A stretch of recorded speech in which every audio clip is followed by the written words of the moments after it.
আচ্ছা আচ্ছা, তো এটা তো কৃষকদের জন্য একটা বিপজ্জনক। বিপদ, হ্যাঁ। পুরা বিপদ। তো অন্যান্য বছর আছিল 10,000 12,000 বাক্স আলু, বাস্ক আলু, আর এই বছর 28,000 30,000। আর এমনি নর্মালি যে আমরা ডায়মন্ড আপনারা ইউজ করতেছেন, ডায়মন্ডটার দাম কত করে ডায়মন্ড আলুটার?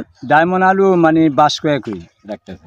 আর লাল ওই হল্যান্ডের, তারপরে বিএসিডি, তারপরে ওই এগেরের, এদিনের দাম বিভিন্ন দাম রাখতেছে। আচ্ছা আচ্ছা, মানে টোটালি এক কথা শেষ মানে হচ্ছে একটা আনছি 20,000 টাকা দিয়ে। 20,000 টাকা দেয় আপনি হচ্ছে বাক্স আলু আনছেন। বাস্ক আনছি লাল, 1 মণ আলু নাকি 50 কেজি আলু থাকে? 50 কেজি আলু। তো এই 50 কেজি আলু দিয়ে কতটুকু জমি লাগানো যাবে? কত 7 থেকে 8 শতাংশ।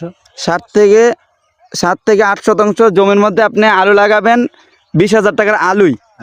আচ্ছা আচ্ছা, তাহলে আপনার তো এই 7 থেকে 8 শতাংশের মধ্যে হয়তো আলু আসবে কত 20 মণ, এরকম 20-25 মণ। তো এই জায়গা তো আমাদের বস্তার দাম তো আসে প্রায় 1200